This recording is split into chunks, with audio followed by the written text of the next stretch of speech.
Support this man, Black media. He makes sure that our stories are told. Thank you for being the voice of Black America, Roland. Stay black. I love y'all. All momentum we have now, we have to keep this going. The video looks phenomenal. See, there's a difference between Black Star Network and Black-owned media and something like CNN. You can't be Black-owned media and be scared. It's time to be smart. Bring your eyeballs home. You dig?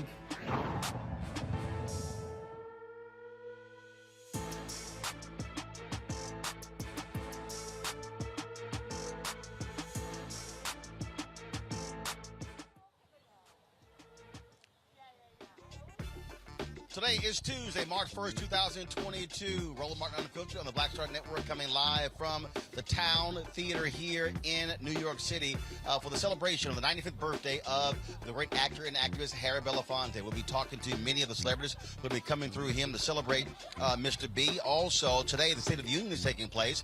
President Joe Biden is preparing to address the nation. You've got a war in Ukraine between Russia and Ukraine. You've got economic issues here in the United States. And so we've got an all-star group of guests, including Melanie Campbell, the Black Women's Roundtable, Cliff Albright with Black Voters Matter, and so many others talking about their thoughts on what should be addressed tonight for the State of the Union. Folks, it is time to bring the funk. I'm Roland Martin Unfiltered from New York City. Let's go. He's got it. Whatever the miss, he's on it. Whatever it is, he's got the scoop, the fact, the find. And when it breaks, he's right on time and it's rolling.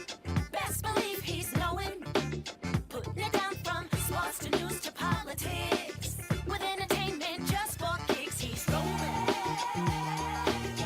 It's on go, y'all. It's Roland Martin, yeah. Rolling with Roland now. He's funk, he's fresh, he's real, the best, you know he's Roland Martin.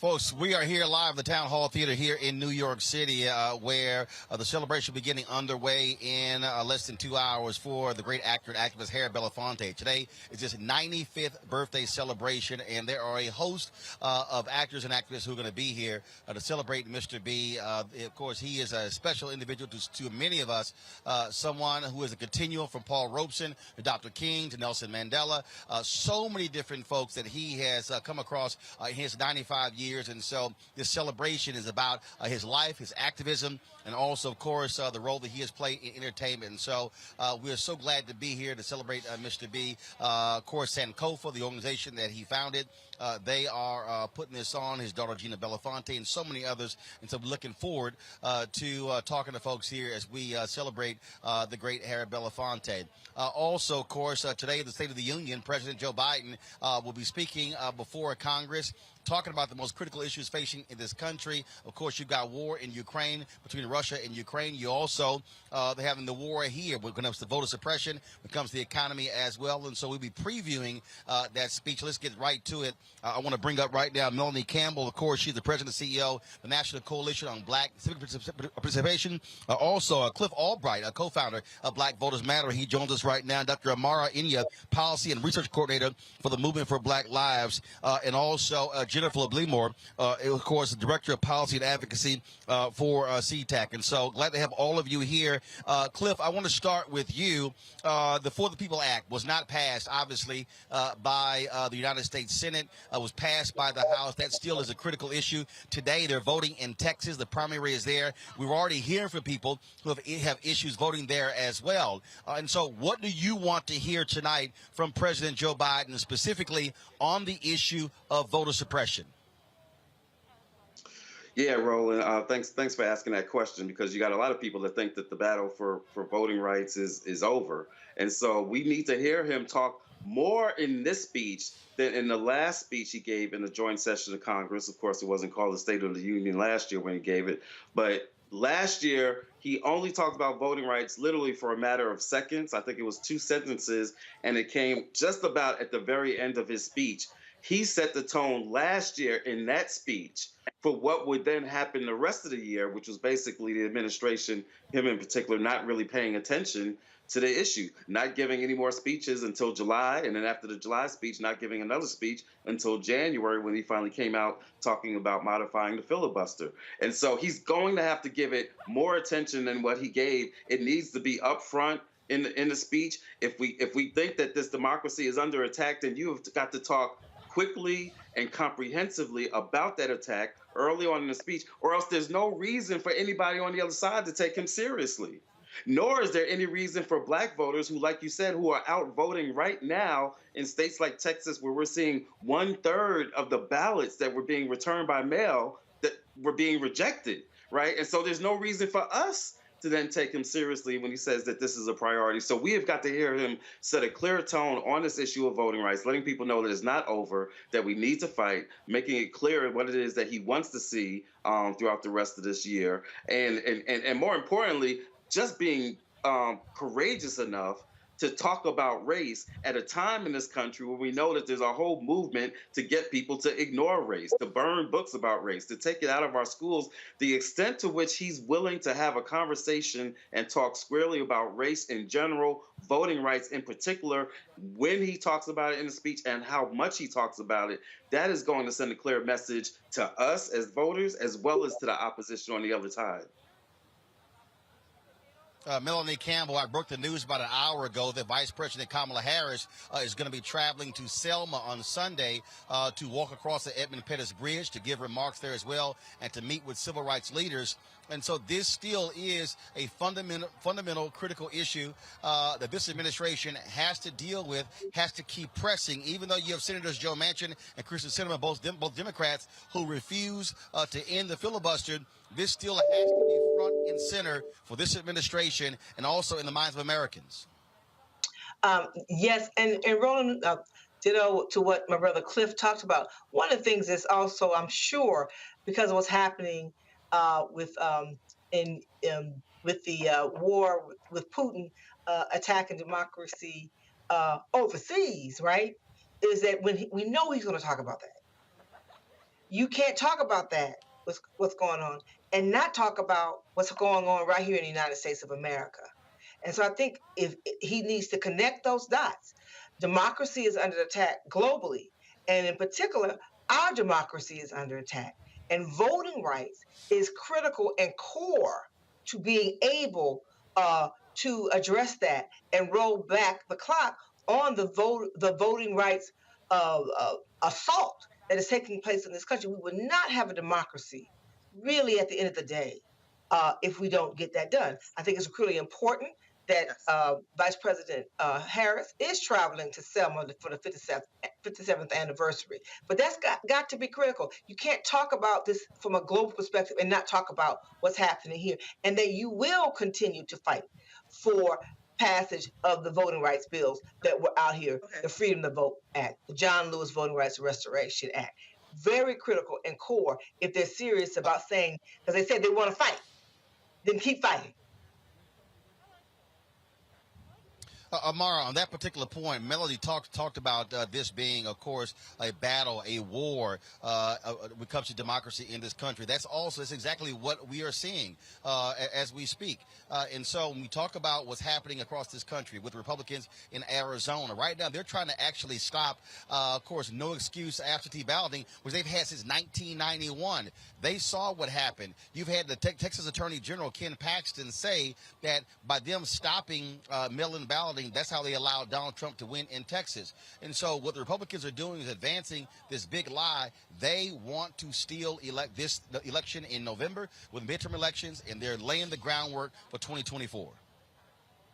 Yeah, you're absolutely right. I mean, I think it's obvious that what's happened over the last year or so, and even longer, has been a backlash, in particular because of the uprisings from 2020 and because of the work that's been happening around the country, really at the front lines, is you're seeing this backlash with these attempts to suppress the right to vote, and it's happening in the form of legislation across the country. The Republicans have clearly outlined a strategy that the only way that they can advance their agenda is by suppressing Black voters in particular, although it's couched in general language, but it really is designed to address the fact that Black voters are still absolutely crucial to this country. I also think it's important for us to link what is happening with voter suppression of protest and the criminalization of protesters and the curtailing of the First Amendment rights, particularly for those who were out and have been out making their voices heard about the injustices across this country. And so simultaneous to the proliferation of this voter suppression legislation, we've also seen bills in states across this country attempting to curtail the right to protest. And in fact, the Movement for Black Lives released a study just last year that showed that the federal government was actually cracking down on Black protesters, federalizing charges against Black protesters more so than any other group, which is a clear indication of this effort to target and to chill people, in particular Black people, from speaking up, and also that's in line with these efforts to curtail the right to vote. And we have to fight on both fronts. Jennifer, obviously the George Floyd Justice Act did not move forward as well. You had Senator Tim Scott, who frankly did nothing when it came to that, offered excuses, blaming Democrats for it failing, when in fact it was really his failure to bring over any Republicans and siding with a sheriff's union when it came to that particular bill. A lot of African Americans still not happy about that as well. In addition to that, just today, Republicans in the U.S. House stopped the passage of the Crown Act. It required a 2/3 passage, but in terms of an expedited process, Congresswoman, members of the CBC said they're going to move forward, try to get that going. Again, this is a perfect example. One of the Republicans even called it, the bad hair bill. And so we are seeing a Republican Party that is attacking African Americans, and all Republicans voted against it, including the 2 Black Republicans, Congressman Byron Donald of Florida and Congressman Burgess Owens of Utah. That's the state of today's Republican Party. And so it's fundamentally clear where the GOP stands when it comes to Black folks in America. So as the president of the DC Young Democrats, as a part of a chartered unit with the Young Democrats of America, we are banding together to ensure that President Biden fulfills the promises that he made. He was able to get across the finish line because there were young people who were there to vote for him. I think it's very clear that the Republicans have an agenda. So what we can do as Democrats is start to hold the president to the fire. I think there are still a segment of the party that desires to work in a bipartisan fashion, and I think that's fine if that's the decision that they're trying to make. But as far as young people, as far as progressives, as far as individuals who are very clear and open-minded about what's going on, there are just pathways that are not available anymore towards bipartisanship, and we actually have to start pushing Joe Biden to start recognizing some of those truths, because there are bills that should be passed right now that aren't passed. You had Senator Joe Manchin say that, we should hold off on a SCOTUS pick until after midterms so we know who's in control of the Senate. It's very clear that there are some people who just don't even have the best interests of this country at heart. And so we just require the president to start making the decisions that he needs to make, because we know that Donald Trump did. So with all of that, and obviously we'll hear what President Biden has to say, Cliff, even with all of that, at the end of the day, what we have to contend with is this, and that is Republicans, we know what is going to happen if they are in control of the U.S. House and the U.S. Senate come January 2023. And so you have a conundrum. You have African Americans who say we haven't seen bills being passed. We haven't seen the George Floyd Justice Act. Haven't seen the For the People Act. You got people who are saying nothing has been done for African Americans. You've got the administration who has said things have been done when it comes to cutting child poverty, how they impact African Americans, pushing forward the Affordable Care Act, how they impact African Americans. And so what is going to really be the battle? You're out there on the ground. You're out there in the streets. You're out there in rural America. What is the battle that we're going to see take place over the next 9 months in this country when it comes to getting African Americans to go back to the polls to defeat what we see is a clear and undeniable racist agenda of the Republican Party. You got two of their members who literally spoke at a white nationalist conference over the weekend. They're unapologetic. Yeah, you're absolutely right, Roland. I think it's going to take a couple of things. First, I think we're going to have some discussions around like the nature of this recovery, right? Just the nature of Black life overall, economics, education, and health, and so on and so forth. Last week I was on a press conference with our friends over at the Joint Center on Political and Economic Studies. They just did a great poll of the Black community, trying to see where we stand on different issues and the nature of the economy and President Biden's approval rating. What the poll showed is that I think it was like 61% of Black folks polled felt that that the state of their personal finances, not even the economy overall, but their personal finances were bad, even as they still show that they were giving that the Black voters that were polled were giving 70-something support to Joe Biden. You don't usually see that. And so we've got to have some real discussions around what is at stake in terms of policy, in terms of economic policy, in terms of health policy that's going to impact our community, and including all those other policies you just talked about. In terms of policing, we need to hear from the president tonight what he can do, forget Congress, but what he can do on the issue of policing in terms of executive action. So we got to have discussions around all these issues. From our perspective in regards to voting, we're going to be, we're talking to other partners right now about having something like a voting rights contract, right? Listing out the different voting provisions, the For the People Act, like you said, because as far as I'm concerned, the freedom to vote, which was Joe Manchin's compromise, he came up with the provisions in the freedom to vote, and then he betrayed it. So in my mind, in our minds, we need to go back to the For the People Act, because that's what the ask was for. But the For the People Act, the John Lewis Voting Rights Act, D.C. statehood, modifying the filibuster, we need a contract, a pledge from all these current candidates for Congress, in particular the Senate. Otherwise, when we tell Black voters that, you know, we need to turn out because we need to get voting rights, and when they ask us, well, how do we know that it's going to be different? How do we know that they're not going to go there and just do what Joe Manchin and Sinema did, right? We've got to have a voting rights contract from these candidates, a pledge, so that we have something on which to hold them accountable. These are the kinds of conversations we're going to have, letting people know what's at stake. Because like you said, we've got the Republican Party is no longer a party. Like you said, they're going to Nazi meetings, right? It is the country's biggest hate group.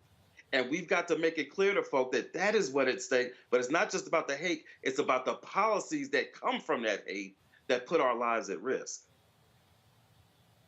Amar, what about that? Because when you think about the contract with America, the Republicans did a number of years ago when Newt Gingrich was Speaker of the House, that was highly effective, not only for those incumbents, but also for the folks who are running. And so what is the movement for Black Lives going to be doing? You've got U.S. Senate candidates. Obviously, you've got Democrats trying to protect their seats in Georgia, in Nevada, and New Hampshire and others. But then you have the possibility of picking up seats in Ohio, in Pennsylvania, in North Carolina, in Wisconsin, in Florida. And so what about that idea that Cliff just laid out? Is the movement for Black Lives coming up with, let's say, that contract and asking candidates to actually sign it, to actually commit to the agenda that y'all are putting forward? Absolutely. So we've had the organizations in our ecosystem have been at the front lines of this work prior to this new administration. And we made clear that it was really important for this administration to demonstrate, not just in rhetoric, but in actual policies that are passed that affect the material conditions of Black people. That is the way that you get Black folks to buy in and vote. What happened in the election was that everyone saw President Trump, and it was sort of the case to be made, anyone but that guy. And so that was the argument. But what it means now is that there have to be tangible policies that are impacting people's day-to-day lives. And we've been sharing this message and organizing around it in our communities throughout this country. But the very real things that people are going through have to be front and center. There was a lot of rhetoric around the economy improving toward the end of last year in Q4. Yet we know that even though unemployment decreased for other ethnic groups. We know that for Black folks, it went from 6.5% to 7%, right? So it's increasing. We know that the child care tax credit is actually slated to be rolled back to amounts prior to ARPA. So we've actually been in communities engaging folks to get what are those top priorities. There are some things that this administration can do that will affect the material conditions of people's lives. We haven't touched on student loan debt and canceling that debt. We know that for Black graduates, they are holding about $53,000 in student loan debt compared to $28,000 for white people and white families who often have the benefit of a tax code that favors them.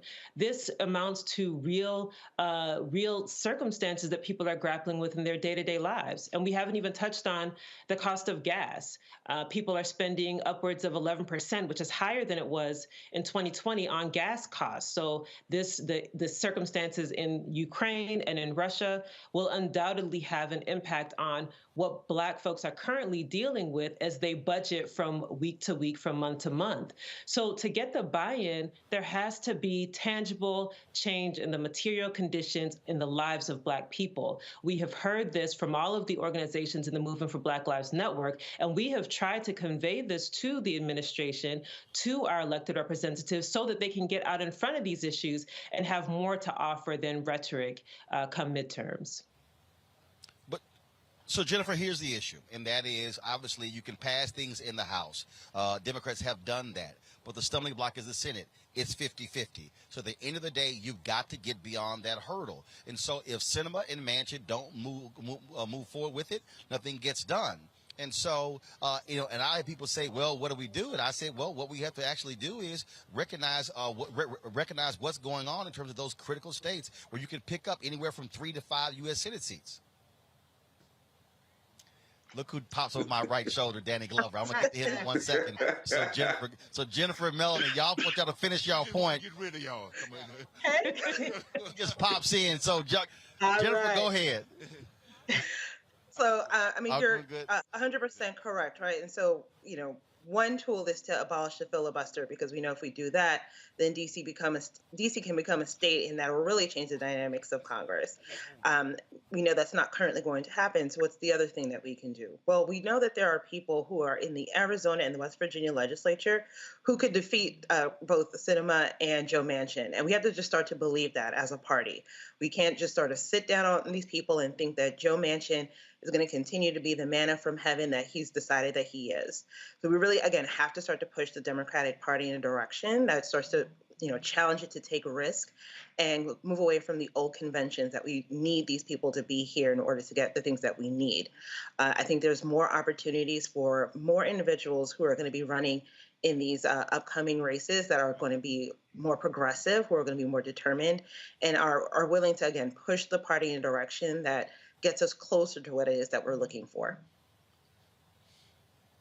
Melanie, I don't want to rush you. Danny wants to talk, real quick. You get the final word, but he's itching to talk. Go ahead. Hello, Mr. Glover. How you doing? Good to see you.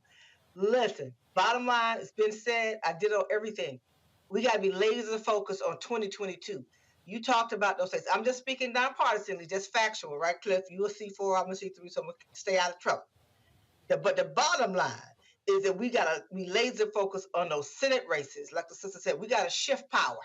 And we're going upstream because we don't have the voting rights passed. And so I think all that's been said has to be done, holding people accountable, but shifting that power so that the person from West Virginia and Arizona won't matter.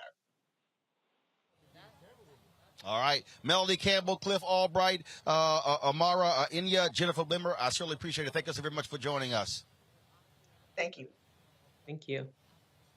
All right, folks, as I said, we're here at the Town Hall Theater in New York City, celebrating the 95th birthday of the great actor and activist Harry Belafonte. Joining me right now is someone who is a great activist, actor and activist with his own right, Danny Glover. Always good to see you, my man. Good seeing you. Hold this up right there. So you're looking clean? You're looking clean? I'm trying to be. Huh? I'm trying to stand up and not have my knees buckled.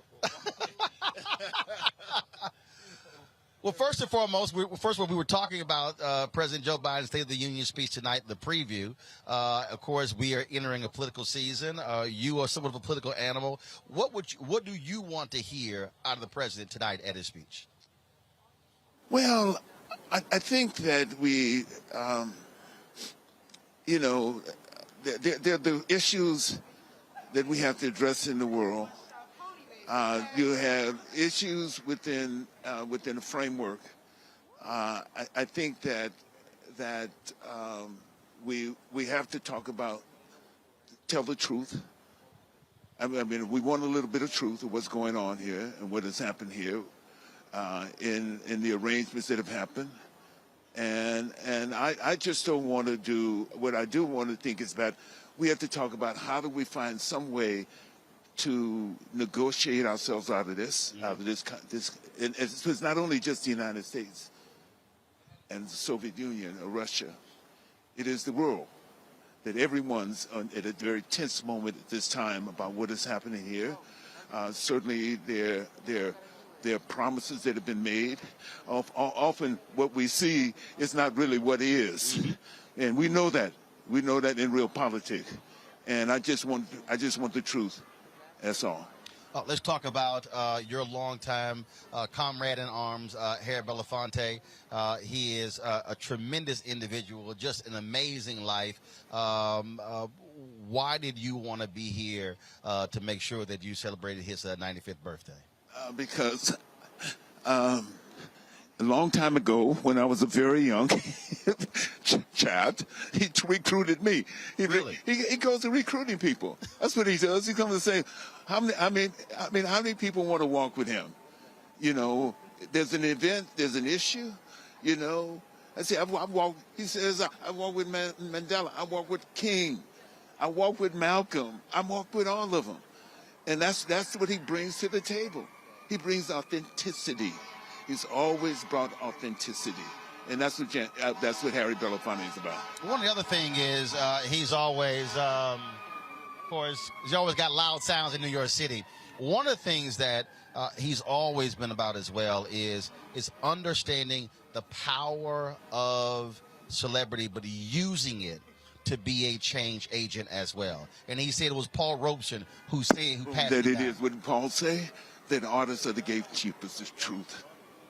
That's Carrie. He said that we have a responsibility, not only as citizens, but as artists as well. And that's what Harry has stood by.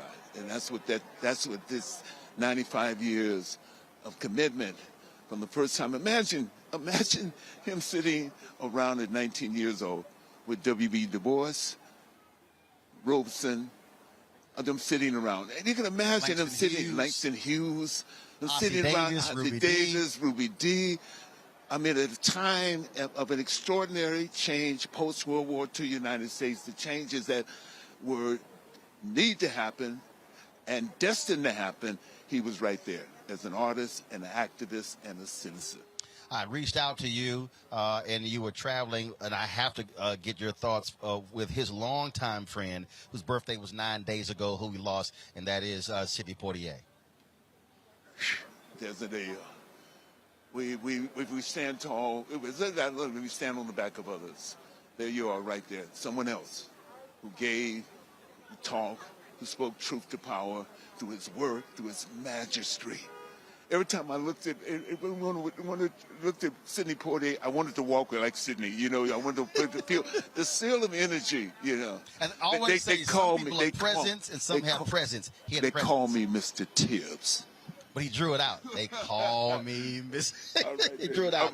Danny, it's always good to see you. It's always great to see you. It's a little chilly, so I want you to get inside. Okay, I'll see you inside. All right, then. All right, you take care. Folks, that of course is the great Danny Glover out here to celebrate his longtime friend, as he said, someone who recruited him into the movement. That is Harry Belafonte. We're going to have more here from the Town Hall Theater in New York City. More folks going to be coming through. We'll be talking to them as well. We have more guests as well, previewing President Joe Biden's State of the Union speech. So keep it locked right here on Roland Martin Unfiltered, right here on the Black Star Network. Back in a moment.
When did the damn woo-woo song just become like stupid crazy? I came home and I'm playing it around the house, you know, and my daughter was 3, Tiffany was 3 years old at the time. So I'll tell you how long ago. Yeah. And she kept walking by singing woo-woo, and she said, Dad, I love that woo-woo song.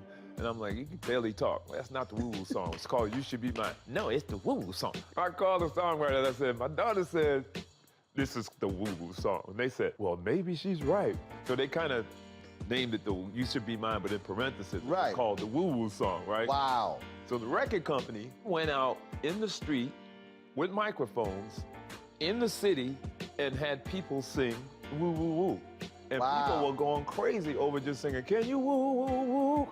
And that song just blew up. And from then, now people call me the woo-woo man. I'm like the woo-woo man, exactly.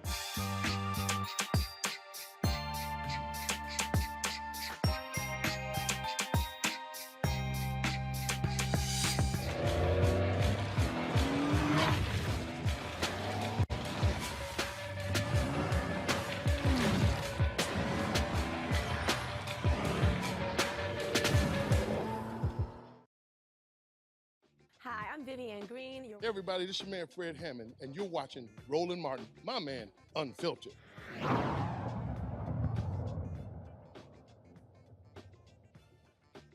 to the wide shot, go to the wide shot. Here to New York City. We're here right outside the Town Hall Theater where in about an hour there's going to be a celebration on behalf of Alfre Belafonte. He turned 95 years old today. And, of course, there are a number of people who are going to be here to celebrate him. Rashad Robinson of Color of Change, Whoopi Goldberg, Malik Yoba, Michael Moore, Spike Lee is going to be here. And so Gary Jordan, the Belafonte alumni band, they're going to be here as well. And so many people are scheduled to be here to celebrate Mr. B. He has done so much over his 95 years on this earth. I've had an opportunity to spend lots of time with him, to meet with him, to talk with him, to listen to him, to break bread with him. And I can tell you, he is one of the most impactful individuals I have ever met in my life. Just simply being in his presence is always an amazing thing. And so we had to be here. I recently got back from Liberia. And my crew, we've been, like I say, that jet lag was kicking us, and a lot of things going on. But I said, you know what, we got to go to New York City to be here to celebrate Mr. B. Like I said, I've had a chance to talk with him and sit down with him many times. 2 extended interviews with him to the control room. Let me know if y'all have it queued up. Some of our conversation. We had 2 hour-long interviews that aired on TV One. I also covered the big festival that he was involved in Atlanta. We covered that as well. And so, and the thing about this here, he has the ability. There's no one he cannot pick the phone up and call. So you heard Danny Glover talk about Alfre Belafonte, talk about the connection with Paul Robeson and Dr. King, and talk about his work in South Africa, his work with Nelson Mandela. Many people may not realize he was the inspiration behind We Are the World. He was the one who made the phone call to try to do a benefit concert for the folks in Africa. And it was the producer, one of the managers of Lionel Richie and Kenny Rogers, who said, hey, why don't we do something different? And so even when you think about that effort that raised some $64 million to feed folks in Africa, that was the idea of Alfre Belafonte. And so there have been so many movements that he's been a part of. When you talk about his friendships with Sidney Poitier, with Dick Gregory, with Ruby Dee and Ossie Davis, and so many people, we really are talking about somebody who has had a storied life, also winner of the Presidential Medal of Freedom as well. And so that's why we are here. Again, we'll be talking to a number of people who are going to be coming through here. The red carpet opened about 20 minutes ago, and so we expect to see folks coming through over the next hour. And so we're going to be chatting with them. And again, we'll have some of my interview with him as well. As I said, folks, tonight President Joe Biden gives his first State of the Union address. Last year, he spoke to a joint session of Congress, but this is his first State of the Union, 1 year after being in the Oval Office. There are so many different things that have taken place over the past year that he will be speaking to, but also laying out a focus over the next year. You already have Republicans who are complaining about tonight because there was a requirement for them to take COVID tests. Folks like Senator Marco Rubio refused to take a COVID test and to actually attend the State of the Union, and so some of them are boycotting. Well, so be it. You've had Republicans whining and complaining about COVID tests, mask mandates, but Democrats control the House and the Senate. Speaker Nancy Pelosi has made it perfectly clear that they have those mandates and they must abide by those mandates. And so that's the world that we're still living in. You're still having people who are angry by that. We're here in New York City, and you have New York Mayor Eric Adams who is still deciding whether they're going to end the mask mandates in school. Also, you still have vaccination requirements for folks who work in offices and also to go into restaurants. And so COVID is still with us. It is still a significant part of our world. You've seen a decrease in cases, but the reality is we still have more than 1 million people who have died from COVID. That no doubt is going to be also a part of President Joe Biden's speech tonight. But when we talk about, folks, some of the most important things that have been going on, one of the things that also is critically important, the efforts of Reverend Dr. William Barber, Reverend Liz Theo Harris, and the Poor People's Campaign. Folks, if y'all have that video, let me know. And so when we have the Belafonte video as well as the Poor People's Campaign video, let me know. Because they are on the forefront of advocating for an agenda to speak to the poor in this country. Too often politicians are only focused on the middle class. They want to make it about the poor in this country, the working poor, the folks who are out here fighting. One of the folks who understands that, who's been out here on the front lines, also organizing and mobilizing, not only with young people, but also folks of all ages, is Tiffany Lofton. She, of course, is an activist, formerly ran the Youth and College Division of the NAACP, and she is back from her one-woman road trip in her van. And so if y'all were following her on Instagram, it was hilarious seeing Tiffany out there, who is quite urbane, seeing her out there camping. Did you not think I was going to bring that up? Really? This is the first time I've had you on since your camping adventures. That was so much fun. Roland, you know that I ride horses, I skydive, and I will drive a camper van from Los Angeles to Portland, Oregon to see our girl, Jamira Burley, who just moved to Oregon. So that's why I was taking the road trip. And I just appreciate my uncle who was able to make sure that I was safe and that he knew exactly where I was in the entire trip, because I did do it by myself, and that was pretty dangerous. But I had a great time. I'm glad to hear that. Let's talk about tonight. What do you want to hear from President Joe Biden in his first State of the Union speech? There's a few things I want to hear. One, I do not want him to pontificate about the successes he has had to meet folks in the middle. We have called for canceling all student loan debt. Joe Biden tonight is going to say, I've canceled student loan debt. But he has not canceled student loan debt for everyone. We are asking for him to cancel all student loan debt to get rid of at least $50,000 per person. And he's going to say he's been able to meet people in the middle by canceling some student loan debt and not canceling everyone's student loan debt. Families who have lost and have family members stolen by police officers have met with President Joe Biden multiple times, even on the campaign trail before he got his job. And he told them, he looked them in the face and he said, we want to make sure that your families receive justice. We're going to take care of your folks. We want to make sure that there's no more violence in the communities. And we have seen zero action, zero response, zero executive orders to protect the families, the people who are most vulnerable to the least violence in this nation and in this country. And I want to also hear him talk about things like jobs. I'm driving around the city right now. Gas is $7 a gallon in Los Angeles. We want to hear the solutions to COVID. We've just let it wash away. I want him to not lie to the people for the sake of elections and tell us what he thinks he's been successful at, to focus only on, hey, y'all, look at me. I've appointed a black woman to be the Supreme Court justice. Hey, look, y'all, we're at a war. I'm about to help us. I want him to meet the demands of what people have been calling and demanding him to do since his campaign trail to his presidency.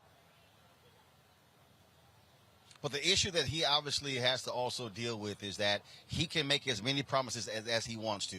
But he still has to deal with that's Reverend Dr. William Barber calling me. So to the control room, if y'all could call Reverend William Barber, let him know. I think he's calling in to come on. So if y'all could call him, let him know that I'm talking to Tiffany, and then I can talk to him on the air.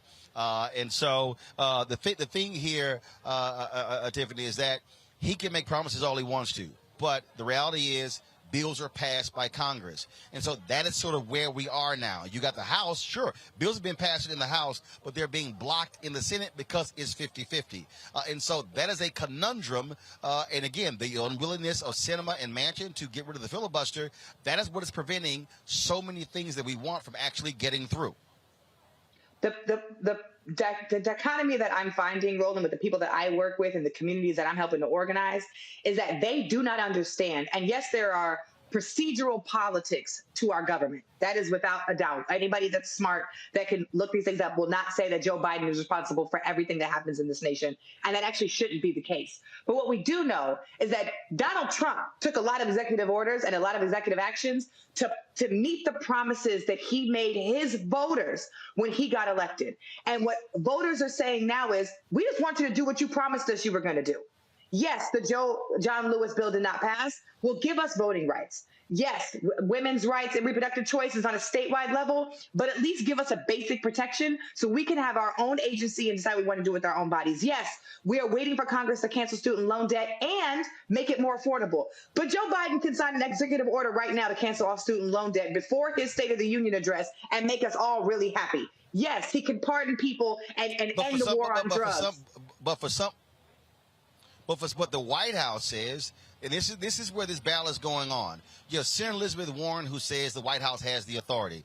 You have others who say they don't have the authority, and so that's what's going on.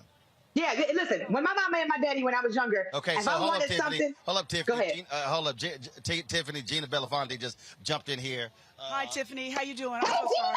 It's good to see you. You're good. Really important news, I'm sure, but I'm excited for tonight, and I'm so glad Roland's here, and that's how we're rolling this evening. Peace and blessings. Appreciate it, Gina. Thanks so much.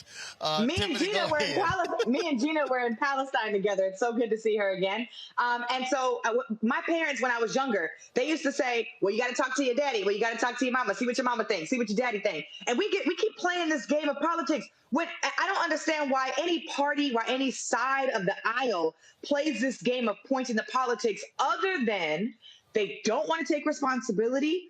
They don't want to make the decision because they're scared politically, or they literally don't have the political capital to make decisions that will benefit the community and instead need to provide for special interests. So yes, we have finger pointing going on. And I think it's clear for us to say, especially in a midterm election, where you have people like Attorney Lee Merritt, who's running for Attorney General right now in Texas. Election day is today. Early voting is today to make sure people go out and turn out in Texas. But what we are seeing is that he is going to impact midterm elections this year.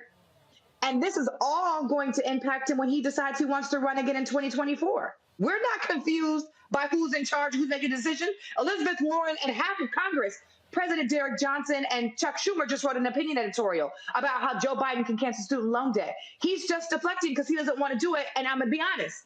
I think Joe Biden doesn't want to cancel student loan debt because I don't think he believes it. So our job as advocates and as people and voters is to push him to do the right thing. Well, look, I absolutely agree with that. And so, look, we're going to wait to see what he says tonight, and then we're going to further analyze it tomorrow. Tiffany, always good to see you here on the show. You look fresh, Uncle. I like this. Represent. You look good. Represent. Well, you know how we do. You know how we do. I appreciate it. Thanks so much.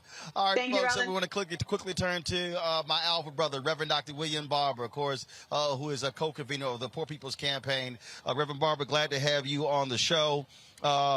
Notes are already coming out in terms of what President Biden is going to talk about tonight. We talk about what is the state of our union. What do you want to hear from this president tonight when he stands before the American people? Well, Roland, thank you. Glad you're back, man. Good to see you. Listen, first of all, I hope that on us, because people talk about we need to push the president, but you got to push him consistently. You can't let off on voting rights, even if you're a civil rights organization, and wait down through the year and say we'll do infrastructure and build back better first. We have to be consistent, and we have to connect these issues. It's not voting right versus living wages, all of it. Secondly, I'm surprised. I heard that he's not going to bring up voting rights. How are you not going to do voting rights? He's not going to do BBB. Well, if Build Back Better was that powerful and that important to saving us from COVID, just because you lose a vote doesn't mean you stop fighting. That's part of the problems that Democrats have. Now, he is going to bring up $15 in the union. That's important if you're going to fight for it all the way, because if you raise the minimum wage to $15, 41% of African Americans would raise out of poverty and low wealth almost immediately, and 31 million Americans. Now, you have to say the civil rights groups and other groups, you got to stand there. You got to agree with the 15. You got to be willing to push and see that as a race issue too, and as a class issue. You can't back away from that fight. So I'm hoping that he would, in the middle of a pandemic, we aren't going to talk about health care. In the middle of a pandemic, we're not going to talk about the entirety of the BBB. We're not going to talk about voting rights, looking at what's happening now. In fact, he's going to Wisconsin. Good. But I really believe that it's important for him to still go to West Virginia, still go to Arizona, to say, listen, after Selma next week, I'm coming right back with my voting rights piece. We're not giving up on this, and we're not saying if we get an African-American woman on the Supreme Court, which is what we should do in powerful this past time, then that is sufficient to answer the issues that we face when it comes to voting rights and this democracy. It's also pressure. You've made it perfectly clear that what we cannot do is just sort of be satisfied, be happy. The reality is, when you look at people on the right, I mean, look, they put pressure.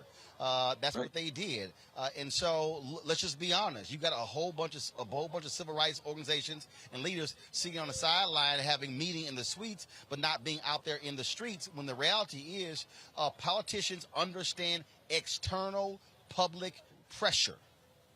That's exactly right. And they understand all of it. There's nowhere in our history where you just went in the suite and didn't go in the street. The street opens up the doors and the strength in the suite. There's nowhere where we went in the street and we went in the back suite that we didn't go to the ballot box. It's all together. It's not separate.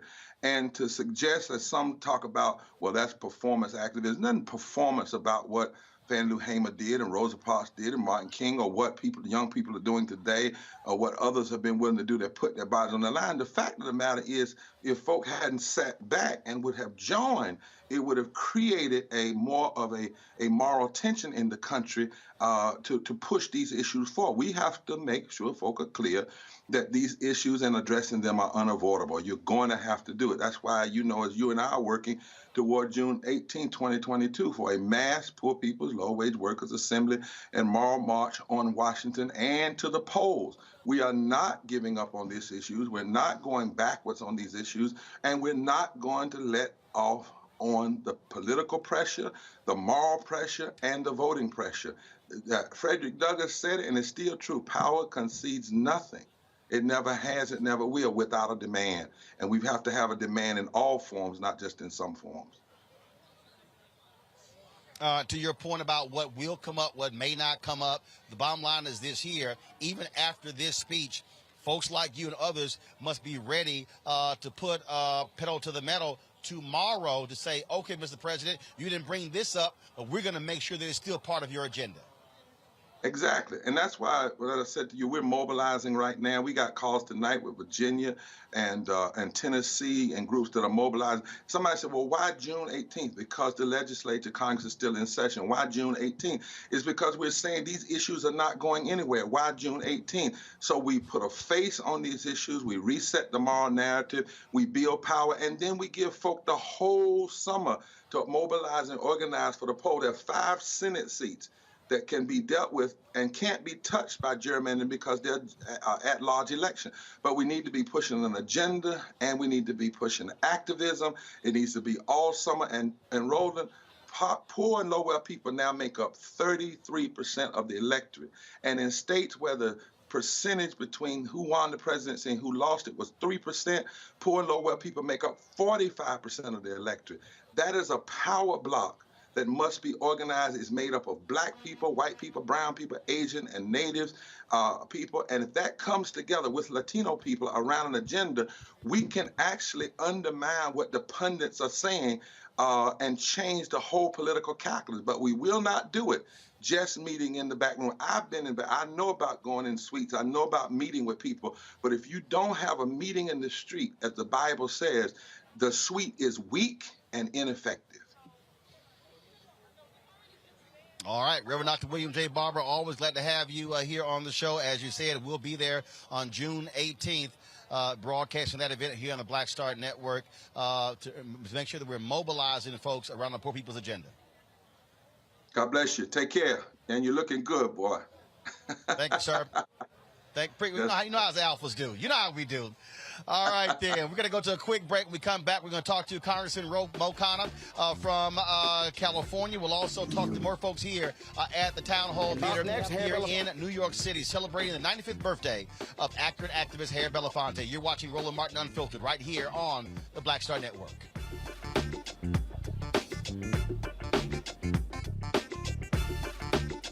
Right here on TV1.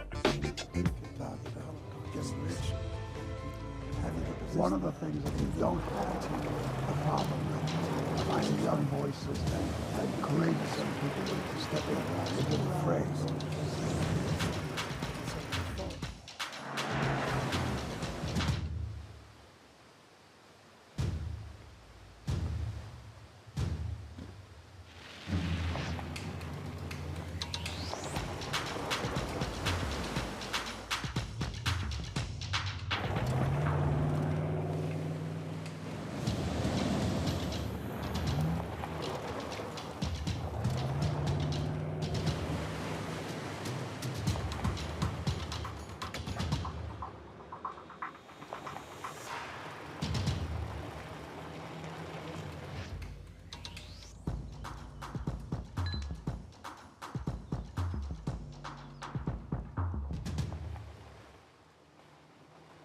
Hi, I'm Dr. Jackie Hood Martin, and I have a question for you. Ever feel as if your life is teetering and the weight and pressure of the world is consistently on your shoulders? Well, let me tell you, living a balanced life isn't easy. Join me each Tuesday on Black Star Network for a Balanced Life with Dr. Jackie. We'll laugh together, cry together, pull ourselves together, and cheer each other on. So join me for new shows each Tuesday on Black Star Network, A Balanced Life with Dr. Jackie.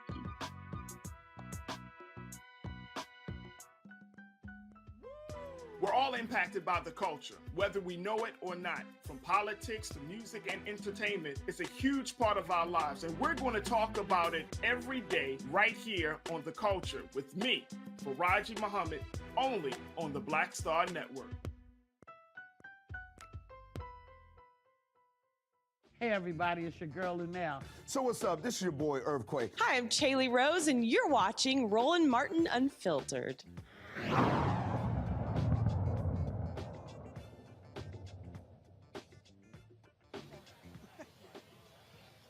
All right, folks, we're here at the Town Hall Theater right here in New York City for the 95th birthday celebration of the great Archie Belafonte. Joining me now, you know, she popped in a little bit early. They should have walked the red carpet, is one of his daughters, Gina Belafonte. What's happening? What's up? What's up? Peace, y'all. So this is, of course, you got a lot of people who are coming out on this cold night. And just how important was it for you, Sankofa, to do this, to celebrate and to see folks want to celebrate your dad? Well, I'm overwhelmed by the support. It's been an amazing, amazing feeling to not only witness, but to be a part of this evening in celebration of his life and legacy. And also, not only is it his 95th birthday, but it's the 10th anniversary of Sankofa.org. And you were there from the beginning of that, too. And it has grown. I'm excited for people really understanding what it is that we do and championing us to continue to do the work. Well, folks don't realize is your dad does not know what retirement means. I talked to Susan Taylor a lot, and she said that he's always calling Kefra Burns, her husband, over. He always has notes. He always has things that he's working on. He's got book projects, documentary projects, and so 95 has not slowed him down. Not at all. You know, I had to run a show with him, and I told him who was coming, and I told him what I was saying. I left a few surprises for him because he will be watching this tonight, and I wanted to just just have my daughter come over. This is our granddaughter Maria, and she's here celebrating. She also works with us at sankofa.org. She runs our social media. She helps me get all the T's and the I's dotted and crossed. And she also is a budding and wonderful director in her own right, an actress. And I'm just really excited that we were able to have generations in the hall tonight. So he would not let y'all do this on your own? What do you mean? We did it on our own. Yeah, but you still had to run all that stuff by him. Well, you know, I'm grateful for that. I mean, what better mentor to have? I mean, he is got so much style. He's got so much grace. He's an amazing storyteller. And he's the best mentor to have, especially for a night like tonight. Absolutely. Well, look, you know how I feel about him. That's why I got his piece hanging in the studio. Always showing him mad respect. And he, of course, I don't even have that big ass kind of painting of my father in my house. It is huge. It's 36 by 48. Well, first of all, when they had the New York Justice League, when they had the fundraiser that I MC at the Apollo Theater, I should have bought it that night. I would have got it cheaper. But I had the commission from the same. Good cause. It was. But from the same artist as well. Last point for you, for the folks who are not going to be here, who are some of the people who are going to be out here celebrating your day? Oh, my goodness. Dougie Fresh, Mr. Wave, Danny Glover, Alfre Woodard, Brian Stevenson, Aloe Black, Sweet Honey in the Rock, Lenny Kravitz, John Legend, Alicia Keys. I mean, you know, we got to have a few folks showing up. All right, then. We're looking forward to it. Always glad to see you. Michael Moore, Amy Goodman. You got more. Alfre Woodard. Did I say Alfre Woodard? Danny Yes, you did. Yes, you did. Now it's time you get inside because it's a little chilly out here. Yeah, it's a little chilly, but I appreciate it. For the platform. Appreciate you. Not a problem. He's the best. He really is such a good guy. Appreciate it. Thanks a bunch. Folks, again, a lot of people here. I see, I'm looking over here. I just saw Lawrence Fishburne. If y'all could grab Lawrence, that'd be great. And then I'm looking, so if you can grab Lawrence for me, that would be absolutely fantastic. How you doing? We got Sweet Honey in the Rock back here as well. I'm going to be sitting here, and I know I got guests who are over here. We got the great Alfre Woodard here as well. Glad to see her. How you doing? I saw you from the street. I didn't know it was you. I said, that brother is down. Y'all need to understand, this is one of my text buddies. She is very much involved in politics. The State of the Union is tonight, so I got to ask you, because, you know, you love politics. What do you want to hear tonight from the president?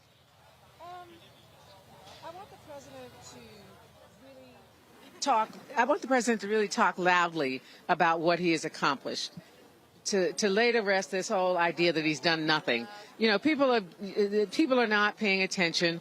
They are listening to the loudest voices that are saying we're all going to hell in a handbasket. Things are underway. He is against all the odds. He is making strides. What I really want to hear is that we will figure out a way to get the things that were in that Build Back Better bill, to get those things to the communities all over the country that need it, to the 85% of the people that said, no matter what party, that said they wanted and needed things that were in there. I want 12 weeks family leave for men and women for when there is a family emergency, whether it's pregnancy or seeing to elders or just somebody not feeling well. I want the things that we said we wanted, and I think it's time to move ahead, and if the ones that aren't coming with him, he needs to stop.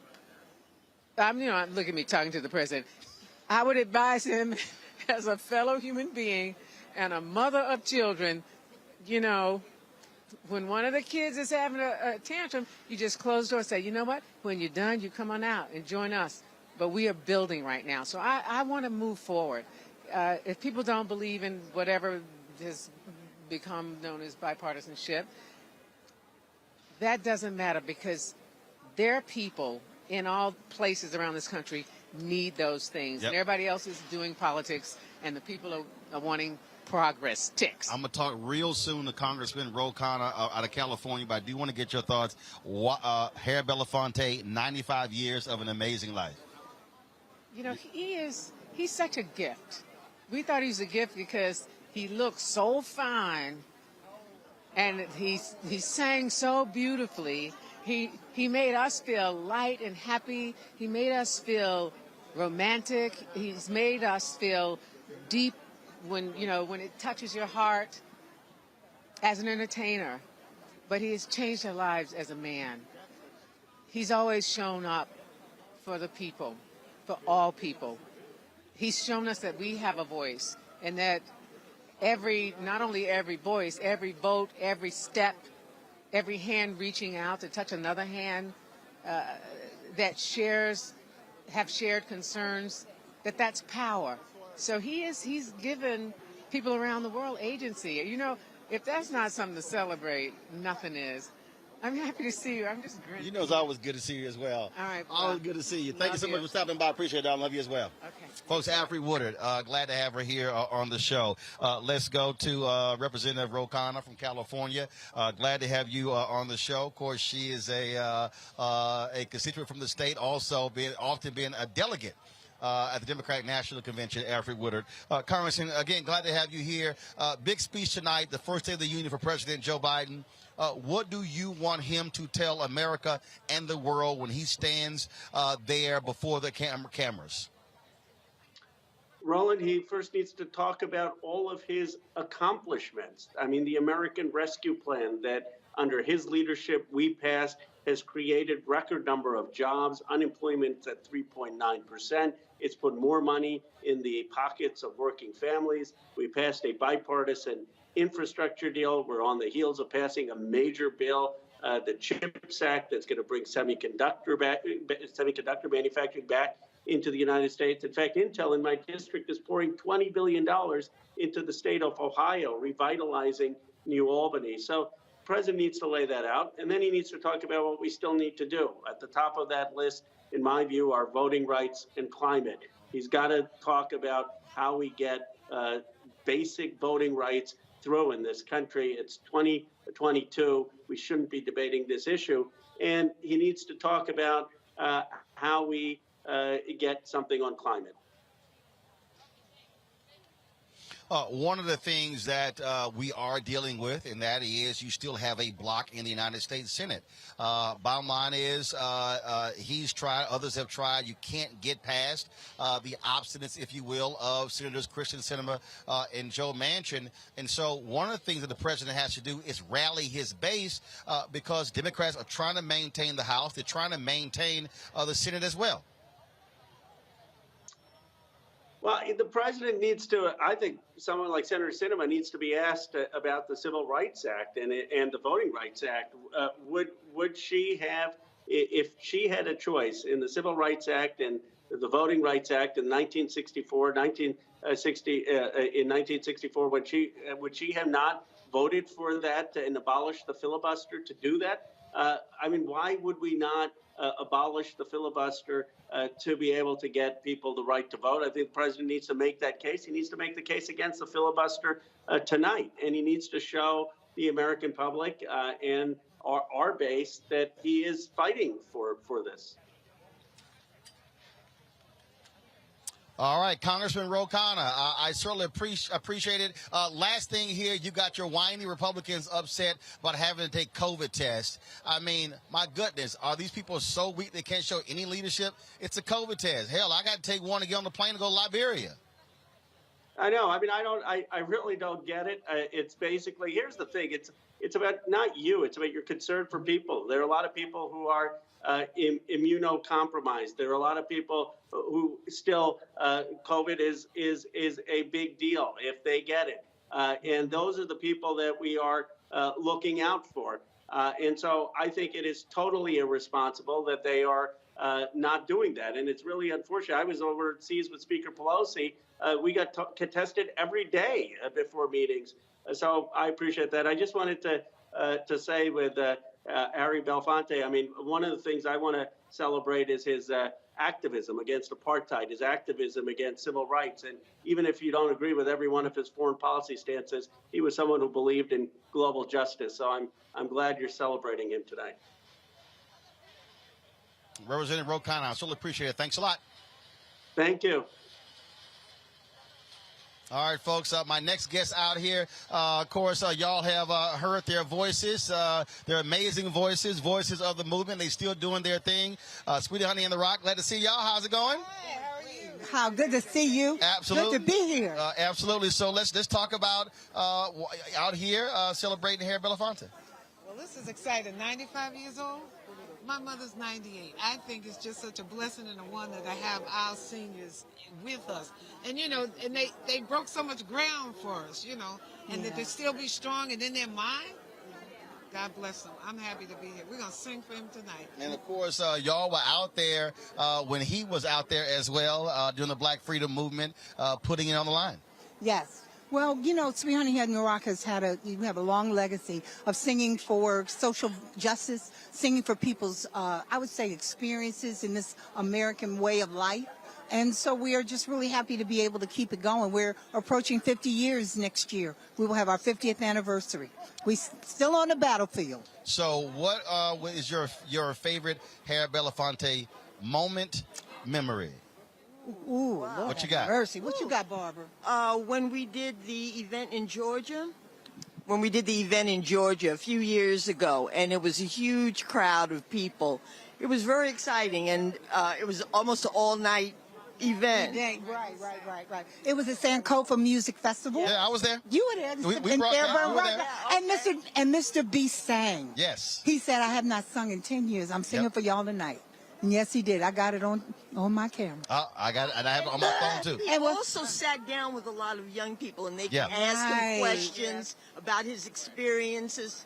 It was wonderful. Yeah, absolutely. Oh, let me tell you mine. Backstage at Alvin Alley. And I walked up to Mr. B. I said, when Dolly go into a tournament, jump in there, eyes begin to burn. He said, how you know that song? I said, my parents used to play that when we were little, and the company would all be in the living room singing Harry Belafonte songs.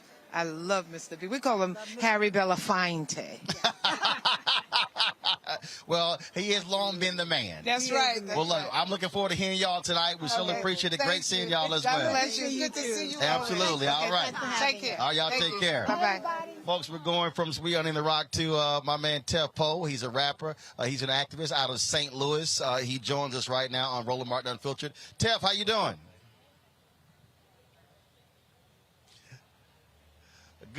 Good to see you. Good to see you. I've disconnected, so I can't hear you. If y'all can plug me up, please. Right there, plug me up. Teff, first and foremost, let's talk about. Well, before we get to State of the Union, I do want to for you the opportunity to share your thoughts about Harry Belafonte. Can you hear me? Yep, I got you. Okay, cool. The question was about Mr. B. Yep. Am I correct? Okay, yep. Harry Belafonte is a pillar, man. As an artist, he's somebody that I've looked to emulate. In my own work, I often say that it's my goal to not be the person that's coming to Mr. B. I want to be Mr. B. I don't want to be the activist that's coming to Mr. B trying to get folks out of jail. I want to be the person that can show up with influence in the industry, influence in the hearts and minds of our people musically, culturally, and still politically put it all on the line. He was the first, I believe he was the first, one of the first artists, if not the first artist to go platinum. And to be that big, sell that many records and still say, hey, I'm going to show up and influence this game and influence the civil rights movement and leave a lasting mark, that says a lot. Well, in many ways, like him, Teff, you're not focused just on music. You are very much involved in what's happening in the streets there in St. Louis and other parts of the country. It's a huge speech tonight for President Joe Biden in State of the Union address. So what do you want him to tell St. Louis? What do you want him to tell the communities that you spend a lot of your time in? You know, finally, we just want some honesty. I think that this generation is done with the soft pandering of both parties. And you know me, so you know there's no chance that I'm here to be a cheerleader for the Democratic Party. But I'm also not here to inflate any fallacies about the Republican Party at the same time.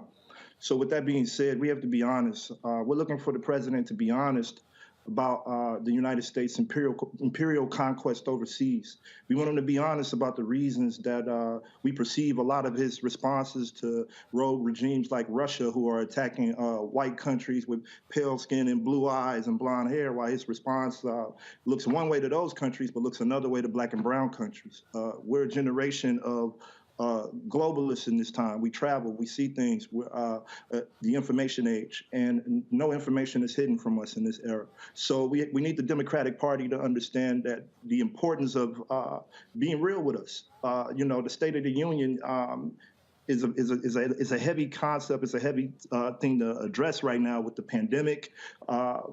Folks that are poor all over the country trying to figure it out. The Democrats consistently move the needle with the job statistics and the economy. It's just time to be honest about what's really going on before it's too late. And when you talk about the issue with the economy, even though we look at the numbers, the economy is doing well, you still have a sentiment among a lot of people that it's not actually working for them. That's something that he also has to address, and that's one of the reasons why his polling numbers are around 40%. And so he has to say something to instill a level of confidence in citizens that it is going to get better for them. Indeed, Roland. And I think that we're at a special place in history right now because Joe Biden doesn't have to be the opposition of the masses of black folks that do plan on organizing for a better America in these next upcoming years, upcoming days, upcoming weeks. He's in the position where he can really do some things to sound the alarm off and showcase a different side of the coin. What about universal health care? What about student loans? What about eradicating those? What about actually moving the country into an adequate position in this new millennium?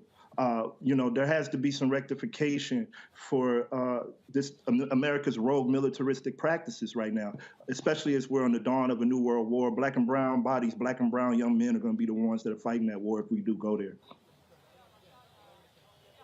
All right, Teff Poe, always good to see you, man. Thank you for joining us, sharing your thoughts on what you want to hear tonight from President Joe Biden in his First State of the Union address. Thank you so much for having me, Ro. All right, thanks a bunch. All right, folks, got to go to a break. We come back. More from the Town Hall Theater here in New York City, celebrating the 95th birthday of Harry Belafonte. Also, we'll talk with one of the leaders in the Black Lives Matter movement with regards to tonight's State of the Union address from President Joe Biden. You're watching Roland Martin Unfiltered right here on the Black Star Network. Don't forget to download the app on all platforms: Apple phone, Android phone, Apple TV, Android TV, Roku, Samsung TV, Xbox, and Amazon Fire. And, of course, please support us with your resources. Your dollars make it possible for us to come to events like this and to cover it. And so that, of course, is Cash App, $RM Unfiltered. Venmo is RM Unfiltered. PayPal is R Martin Unfiltered. And, of course, Zelle is Roland at RolandSMartin.com. And it's P.O. Box 57196, Washington, D.C. 20037. We'll be back in a moment.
Don't you think it's time to get wealthy?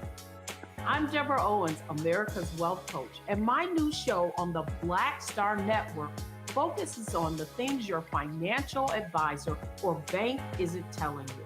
So watch Get Wealthy on the Black Star Network.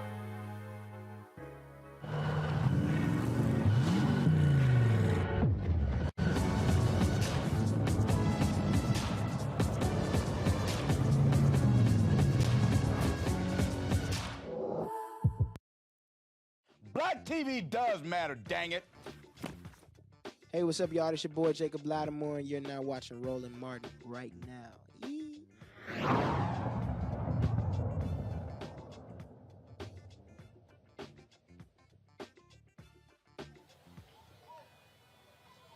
All right, folks, we're here in New York City for the 95th birthday celebration for the great actor and activist Harry Belafonte here at the Town Hall Theater.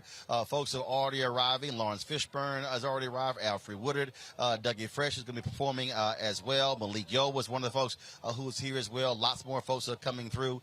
Michael Moore, Amy Goodman, Spike Lee, and so many others. When we talk about Harry Belafonte, it's not just about his singing or his acting. It's also about the activism that he has been involved in his entire life. And when we talk about the issues that he has been fighting for, he's marched with many, involved in many social justice movements as well. And, of course, so many folks have been impacted by the death a couple of years ago of George Floyd. Joining us right now is Selwyn Jones, who is one of the George Floyd's uncle. Family members are here as well. How you doing? How you doing, sir? We're doing fine tonight. Glad to see you out here, first and foremost. When you think about Harry Belafonte, not just someone who's a singer, but when you talk about police brutality, when you talk about the social issues, he's someone who has always been there, never want to be shy about standing out in front. They started this back in the 50s and 60s, man. You know, and these are the pioneers of advocacy. So these are one of the first people that we as black people looked up and says, hey, man, he's making a difference and a change. Especially back in the day that he started, you know? And so y'all are here as well. Why was it important for you to be here? A soulful heart wanted to just wish Mr. Belafonte a happy 95th birthday. When you get 95, everybody in the world need to come holler at you. You know what I'm saying? That's true. That's true. You know, we come and give a shout out. This is our executive director, Ms. Liz, and she wants to say hello. Mm-hmm. Hello. Microphone. Got microphone. I just put her on the spot. You're not talking to the microphone. I just put her on the spot. Mr. Belafonte, to me, showed class, and because of the class that he's shown, he taught me how proud to be a black person. He chose parts that he played that uplifted us even back in the 60s and 70s. And we didn't have a lot of movies that we could watch that had such a positive impact on us. All right, then. Well, first of all, tell us what Soulful Heart is and what it entails. Hello, everyone. Happy birthday, Harry.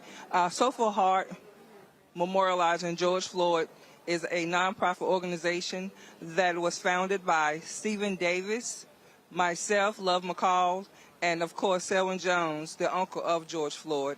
And our mission is to uplift our youth, bring the communities together, stop the violence, bring peace, and bring infrastructure to the world. All right. Well, we surely appreciate it. Hope y'all enjoyed tonight's program, and glad to see you, and thanks so much. All right. Take care. I appreciate it. Thank you so very much. All right, again, folks, we're here in New York City celebrating the birthday of Harry Belafonte. I see Whoopi Goldberg over there. Of course, my fellow November Scorpio. She's November 13th. I'm November 14th. Hopefully, we can get her over here. And so if they can, again, yes, escort her over, that would be absolutely great. And so she's recording something right now. And if we could just get her real quick. Let's see. Anthony, watch out. So if we can get Whoopi over here. All right. All right, she's taking a picture. I think she's answered a couple of questions. And so just have my guest hold for 1 second, please. I definitely want to make sure we quickly get her, because she's going to be running inside. And so that's why I don't want to go to the guest just yet. And so tell Ms. Price to hold on 1 second so we can grab Whoopi real quick. When she finishes there. So I just want to get her for a moment. Of course, co-host of The View, Oscar winner, Tony winner. I mean, she's won it all. And, of course, is a great comedian as well. And so glad to see her out here celebrating and feting Mr. Belafonte. And if we can get her real quick.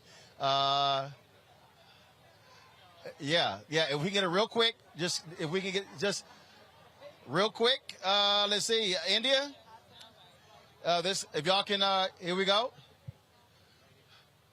Hey, Queen, come on, come on now. Come on, you looking great as well. Come on now. got my summer dress because I can't fit in anything else. Come on, come on. My fellow Scorpio, how you doing? I'm good. Mr. B, 95 years. So he says.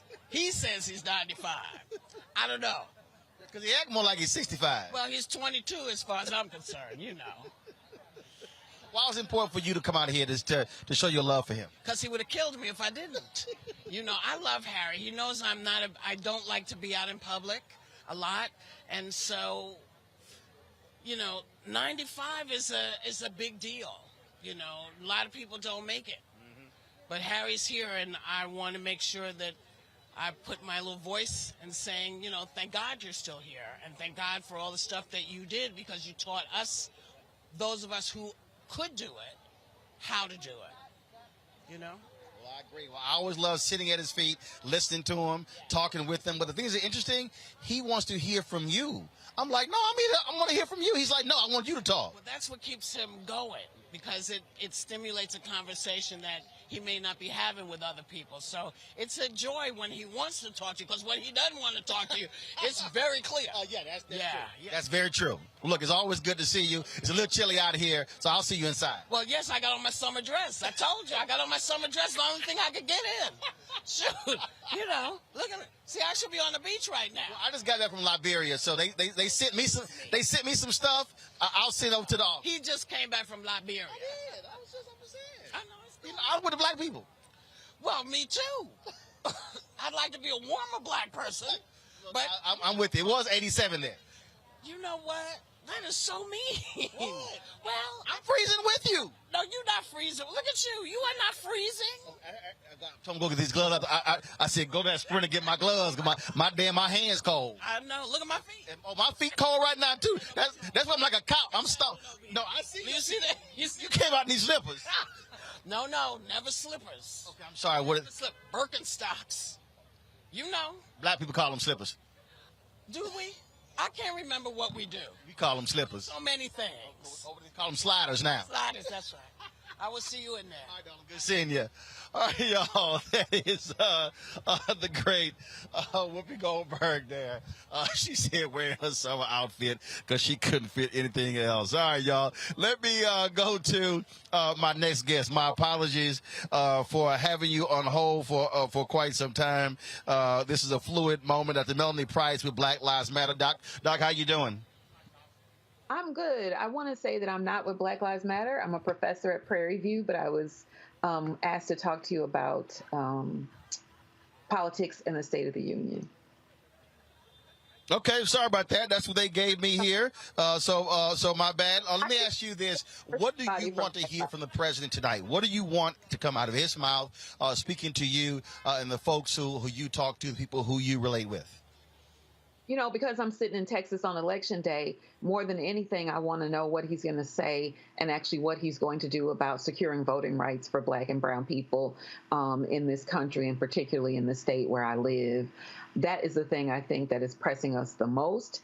And then after that, I want to hear what he's going to say about this whole critical race theory and belligerent racism that is an assault on K through 12 education, and in our state is actually heading towards colleges and universities, and what he thinks that means for HBCUs like the one where I teach.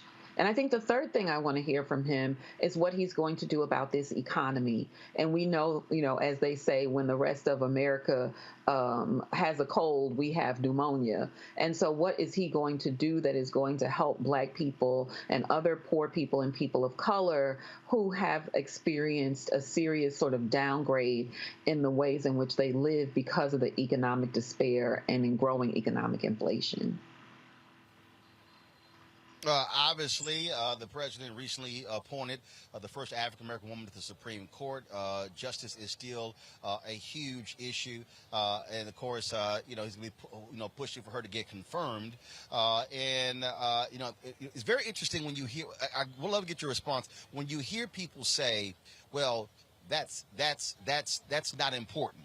I've had people literally say to me that we want substance, that's just simply performative. That's a photo op. And I'm going, 1 of 9 on the Supreme Court is not a photo op. No, I think when you look at what is happening with voting rights, when you look at the assault on Roe v. Wade, when you look at the end, really the pulling of the teeth of the Voting Rights Act, when you look at whether or not we decide that corporations are people, all of those are decisions that have been made by the Supreme Court. And so having a person on that court who understands the plight of African Americans, who understands the plight of African American women, and who is able to speak to the experiences of people who are discriminated against, it is my hope that that will mean that she will serve as a counterbalance to some of the conservatives that we have on the court now who would like to see us move back to a time, I think, where Jim Crow existed, where people were segregated on the basis of education, where women did not have control over their bodies. And so I think conservatives have done a really good job of focusing on the Supreme Courts, and we sort of dropped that ball, and now it's time for us to pick it up again so that when we can't get legislation move forward, we at least have the court as a backstop in order to secure our civil rights. Black women played a huge role in the 2020 election. They are the one group, they frankly, and a Republican told me this, they hate Republicans more than any other group. And again, folks are already looking at the November turnout. They're looking at they're looking at what's going to be happening with the midterms. And what do you think is going to take to get people focused, to get them motivated to come out to the polls? I've heard people say, look, we gave Democrats the majority in 2020. They've done nothing with it. We haven't gotten what we wanted.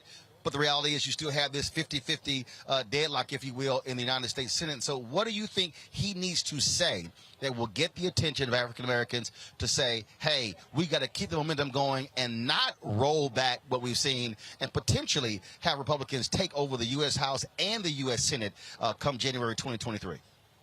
Sure. Although I'm interested in seeing what he's going to say tonight, I really don't think there's anything left to be said at this point. I think the faith of groups like African Americans, like women who support reproductive choice, like Latinos who are interested in better immigration policies, I think the time is for action. And what he needs to do is get Ketanji Brown Jackson through as a Supreme Court nominee. What he needs to do is secure legislation to protect voting rights. I think what he has to do is demonstrate that he can get the things done that he promised that got people to vote for him in the first place. And if he can do that, if he can make any progress on that front between now and the general election in November, I think the Democrats everywhere have a better chance. All right, then, Dr. Melanie Price, I appreciate it. You're down there at Prairie View A&M University, not far from my hometown of Houston. Y'all know about voting issues. Waller County has not been kind to black students there as well. So when you talk about voter suppression, Prairie View A&M University has been ground zero for a lot of battles dealing with white folks there in Texas over using the power of their vote. I marched with 100 students today to the polls, and we are tired of having to fight this battle, but we are not afraid, or we do not recoil from it. And so we are still on the battlefield to make sure that black students at historically black colleges and at colleges everywhere have access to the vote. All right. Well, tell Dr. Ruth Simmons I said hello, and I look forward to coming back and doing a Roland Martin Unfiltered from the PV campus. We would love it. I appreciate it. Thanks a lot. All right, folks, we're going to go to a break. We're here, of course, in New York City for the 95th birthday celebration for the great actor and activist Harry Belafonte. We're here at the Town Hall Theater. And so when we come back, we're going to chat with Malik Yoba, as well as some other folks here as well. The program is going to be starting real soon. We'll be done in less than 15 minutes. So let's take this quick break. We'll be back on Roland Martin Unfiltered right here on the Black Star Network.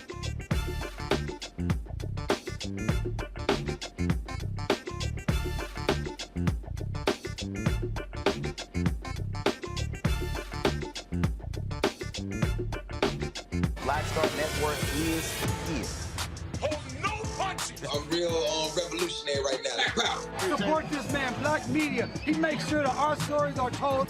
Thank Thank you for being the voice of Black America, Roland. Stay black. I love y'all. All momentum we have now, we have to keep this going. The video looks phenomenal. See, there's a difference between Black Star Network and Black-owned media and something like CNN. You can't be Black-owned media and be scared. It's time to be smart. Bring your eyeballs home. You dig?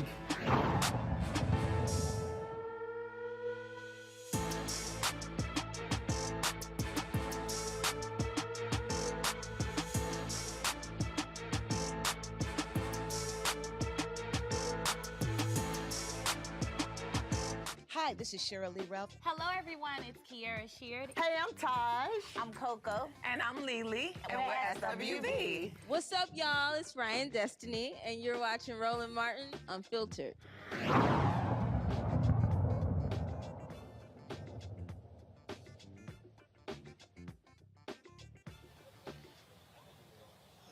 All right, folks, we're here live in New York City celebrating the 95th birthday of Harry Belafonte. Joining us right now is Malik Yoba. You are not ready. You are not ready. What is this? What is this costume that you are wearing? Look. I want to know. Everybody ain't able. No, you look good. Everybody ain't able. You are looking good, my brother.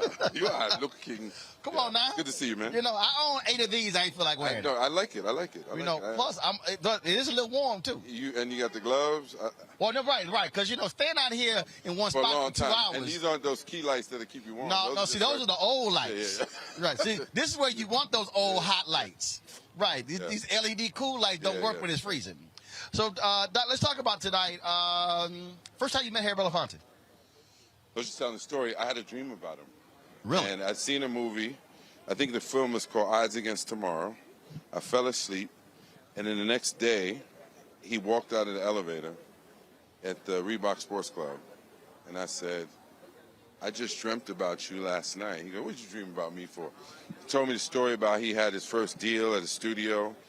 Gave me a bunch of his achievements and kind of schooled me there. And then we just stayed connected. And Gina and I have been friends a long time. So we've had the opportunity to have, very special lunches and conversations that mean a lot. A lot of people, again, they focus on the activism, but they forget he was a very prominent actor. Right. He was very much. He was the first artist to sell 1 million records, black artist. Yeah. Yeah. I mean, he was the first dude to have his own deal, a variety show on television. So, and he also understood ownership, because one of the things that he said is he did not want to get caught financially like Paul Robeson was. Right. He said he wanted to make sure that he was that was taken care of. Right. So talk about not only just that, but being able to sit with him and listen to him, because every time you're sort of like when I interviewed Barber Jordan when Thurgood Marshall died. And she said it was always amazing just to sit at his feet and just to listen to him. Yeah. That's sort of how I look at Mr. B as well. 1,000%. I mean, I mean, I've recorded those lunches. You know what I mean? It's been that important to me that I want to make sure that I have this memory. And I wish we could have done them weekly. I haven't seen them in a couple of years. What's happening? No, it's, I mean, man, I mean, when you see our elders when they were in black and white, and then literally in black and white, right? That's how we first saw them. And then you get to see them in color. It really feels like living history and an honor, bro. And it makes you feel that you have your responsibility to do your part to keep that going. And so that's what we're doing every day, all day. All right. Well, look, we're looking forward to tonight. It's going to be great. And Gina said he will be watching. And so I'm quite sure he'll be critiquing. Yes. All right. Good to see you, bro. Always, man. All right, then. Boom. All right, baby, y'all. Malik Yoba here in New York, celebrating, of course, Harry Belafonte. In a moment, we're going to be chatting with my alpha brother, Dr. Cornel West. He just showed up as well, so we'll be chatting with him as well. So let's do this here. Let me look over here. And he's moving real fast down the line. I was going to toss to a video, but I want to go ahead and grab him. Rashad Robinson is here. Rashad here without his hat on? Shocking. So we'll chat with him in a second as well. So let's do this here. I want y'all to roll some of the interview with Harry Belafonte. And if we got to dip out of it, we'll do that. So go ahead and hear some of my interview, couple of sit-downs that I had with Mr. B. I read your book, My Song, A Memoir. And what was really interesting is when you talked about why you needed to do this book, why you needed to do the HBO documentary.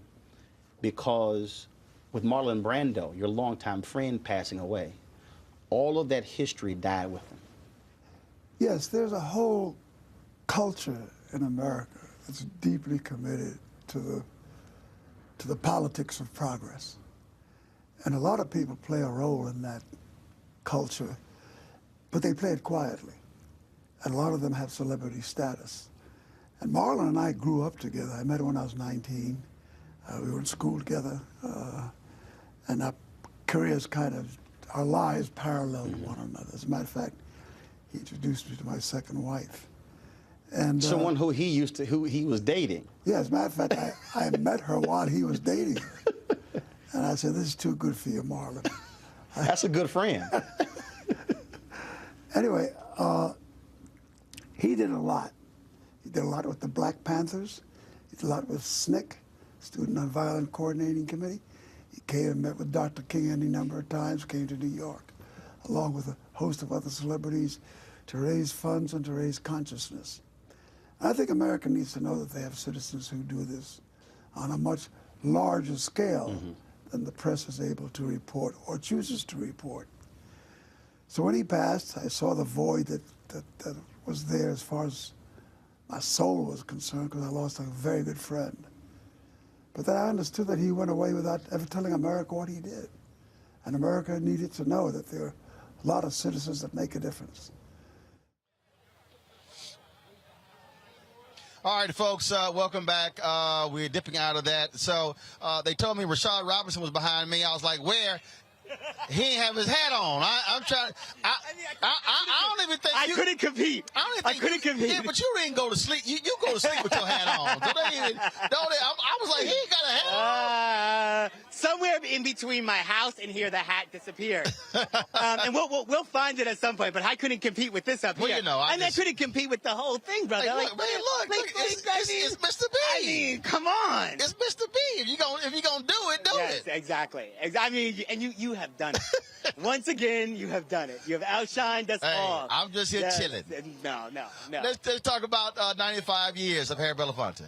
I mean, it is hard to put in words what legacy he has left us. What a roadmap to service. And I think about not just sort of all the things that are deeply visible about him, but all the kind of stories we've heard about the infrastructure he built, the things that he laid down, the organizations he helped to sustain, the ways in which he put his own career in jeopardy, and stalled opportunities in order to make a better way for all of us. We truly are on his shoulders in so many ways, and I couldn't think of a better way to celebrate him than to also celebrate another piece of infrastructure that he helped to create, and the legacy that his daughter Gina and so many others are trying to carry on with, really pushing artists to raise their voices, to engage more, and to be part of this movement.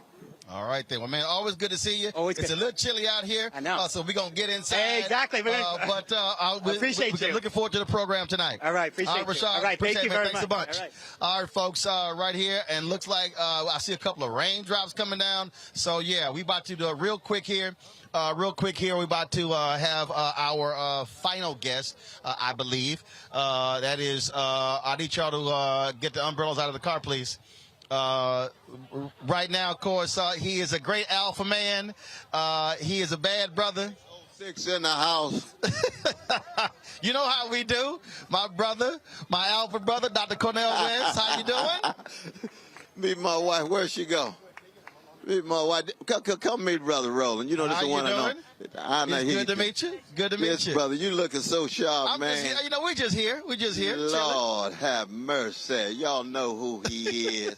Long distance runner, and he's still looking young as ever. Got that spirit of Harry Belafonte, Paul Robeson, Martin King, Fannie Lou Hamer, and Ella Baker all up in it. Well, we do what we do. And he ain't got to Aretha yet. Well, see, that's that line. But see, the other line, that line of Frederick Douglass, Ida B. Wells, Barnett, Robert Abbott, Chuck Stone, A.I. Scott, John true. Johnson, Lerone Bennett, Simeon Booker. Those are the great intellectuals in the world of journalism who were truth-telling and justice-seeking. Isn't that the truth? Glenn Ford, we just lost. Martin Delaney. God, that's what Du Bois is in there as editor of the Crisis. Herb Boyd. Yep, absolutely. Amsterdam. Ethel Payne, Alice Dunnigan. Oh, Lord, you're right about that, brother. But no, I salute you. Let's talk about Mr. B. Just share your thoughts about 95 years. 95 years, young. The first time he appeared in public was with the Charlie Parker Band with Max Roach on the drums and Miles Davis, a young brother, playing the horn. That's how far back our dear brother Harry Belafonte goes, man. But the very fact that he was willing to stand with Paul Robeson and W.B. Du Bois during the Cold War says it all right there. That means he's not a chump, he's not a coward, he's not a conformist, he's not complacent, he's standing up for the truth. And that's what we love about him. We don't have enough folk, we don't have enough black folk, black artists, stand up for the people, stand up for the truth. That's what we need. That's why we love you, brother.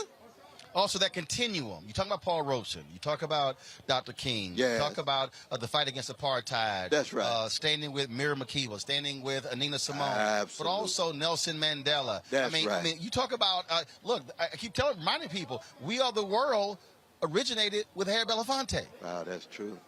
That's true. And that's with Quincy, though, right? Yeah. Yeah, that was with Quincy Jones. It was Harry called the manager of Lionel Richie and Kenny Rogers and said, let's do a benefit concert. They said, hey, how about we do this song? We Are the World. Everybody credits Michael Jackson and Lionel Richie for writing the song, but the idea originated with Harry Belafonte. See, this is why we love this brother. He's always unveiling things we know not of, and we end up, isn't that right, my brother? Isn't that right, my brother? We end up educated. We end up educated. I know I should let you run, though. My he's also an Alpha. Is it Alpha too? Oh, 6'2"? See, y'all see how it is?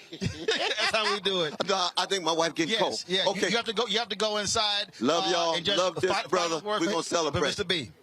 Final word is, the struggle continues with love and justice, service to the least of these. Doc, I appreciate it. Love you, brother. Love you. Appreciate it. Thanks a lot.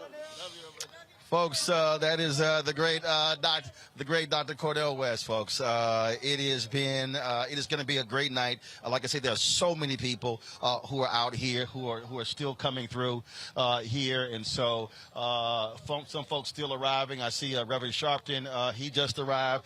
I was about to cut this off. So I hold it to get a quick word with him about Harry Belafonte. So let's do this here. Let's go back to our video of Harry Belafonte, and then when Sharpton gets over here, then we will then dip out of that and hear from him. The history and could comment on it. And as I started on that path, I ran into a lot of other people that had parallel histories to Marlon, and I thought they should be in this story that I was attempting to tell. And as a consequence, we came up with Sing Your Song. When I got through making the film, I realized that we had about close to 800 hours of interview footage. And we only had an hour and 40 minutes in which to tell the story. So the idea of a book to become more subtextual, to talk more deeply about the context of the history of the period was required. So then I went off and started to do the book at a parallel time that we were editing, as we were editing the film, and both came out at the same time.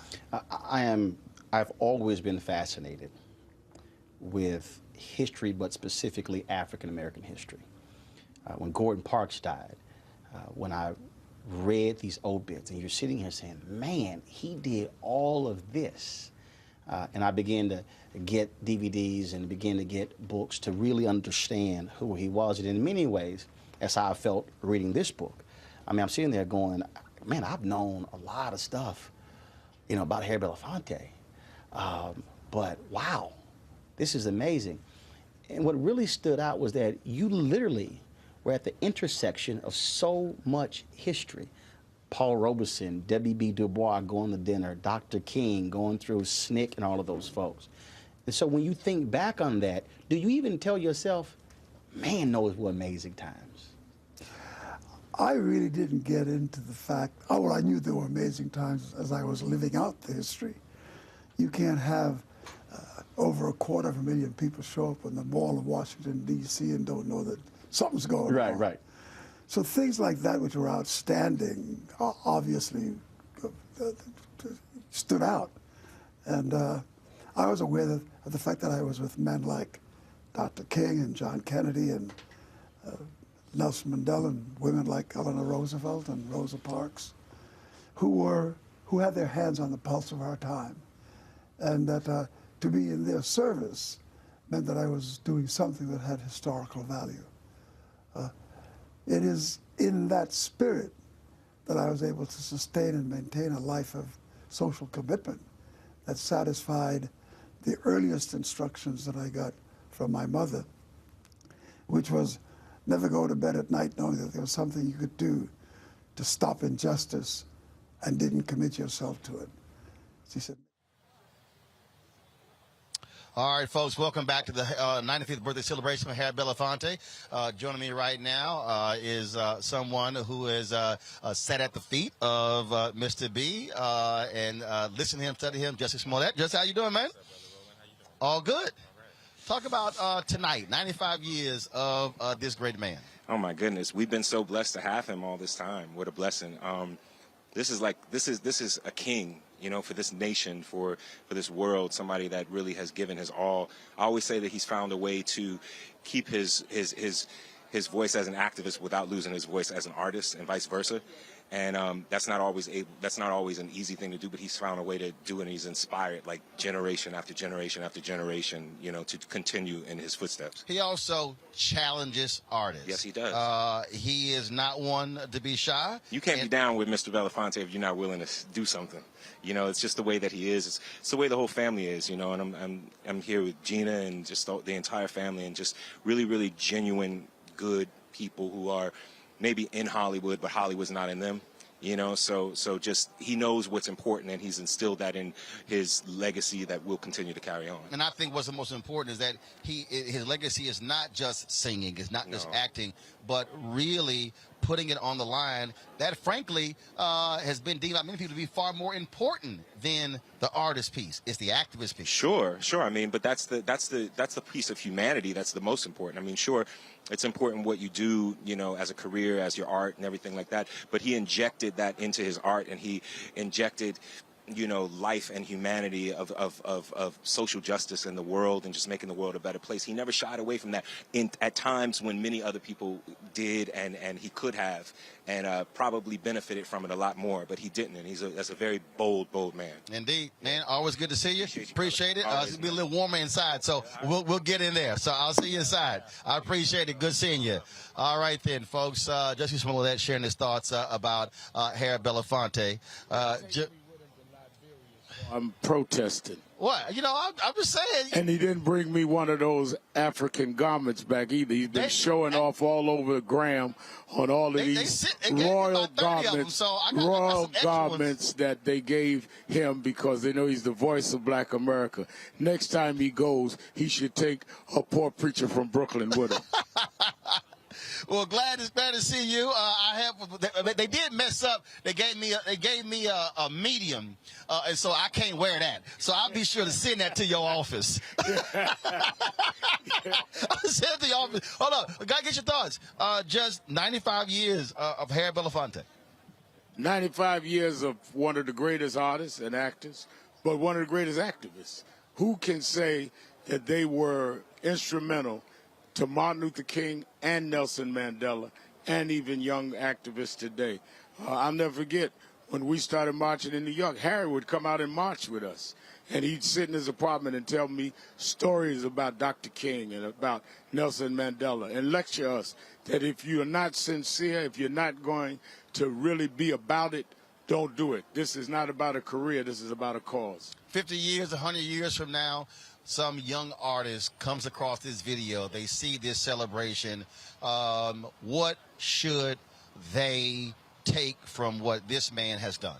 They should take that they should live about something bigger than their careers. They should use their artistry to also activate the social environment that they were able to rise up in. And Harry Belafonte did that for us like Paul Robeson did for him. He would always talk about his role model was Paul Robeson. I think young artists 50 years from now should use Harry Belafonte as their role model. I agree. We're looking forward to a great night. Reverend Yes, Chester, I sir. appreciate it. I'm going to look for that medium. Yeah, don't worry about it. I'll send it to you because I can't wear it. I appreciate it. Thanks so much. Yes, it is, folks. First of all, there are hecklers out here. Come on, step on up in here. There are hecklers out here. We're supposed to be going inside. Well, he act like he ain't worried about it. He coming here, jacket on. He ain't worried about the cold or nothing. Spitting this way, y'all. Former CEO of the NAACP, Ben Jealous, of course, ran for governor, Maryland as well. What's up, man? It's good to see you, sir. Likewise. Like this look, man. Well, yeah, I'm just chilling. Christopher, hold up. You growing the beard back. Last time I saw you, he walked up to me. I was like, who the hell's this light-skinned dude? You're like, who's this white boy?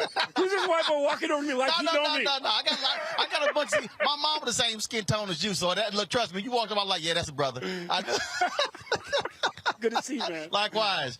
And you have evolved beyond the ascot, man. This is a whole new look. Well, because see, the problem is, everybody. Here's what happened.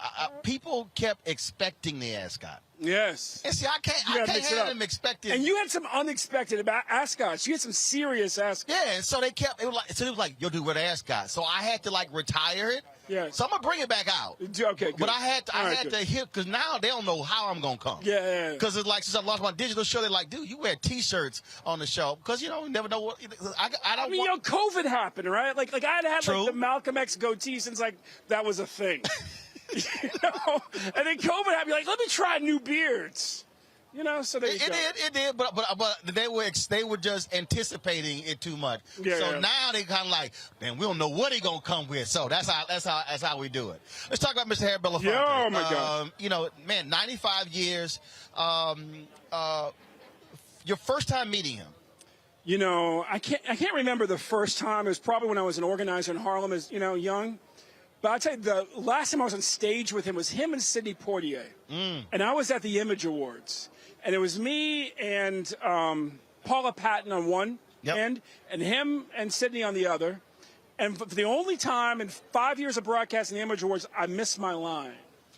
Because I was so mesmerized. Right, because that night, okay, the night that you're describing, because y'all don't realize this. So you and I talked, and you told me, hey, because no one didn't know that they were going to present together. Yes. And so you told me that, and I immediately called Harry, and I said, hey, I've never met Sidney Poitier. Yeah. I got to meet him. And we have to. So what You're happened? a black man in America, Sidney Poitier. I mean, that's why I missed my line. Right? So you're like, when they came out, I didn't even see the award. I actually went backstage. Because I was like, yo, I'm not going to miss him. I'm like, look, he probably going to book. So I was waiting backstage that was the night when y'all walked off. That was a crazy night backstage because that was the night that we had Prince present to Halle Berry, and she didn't know that he was going to be presenting to her.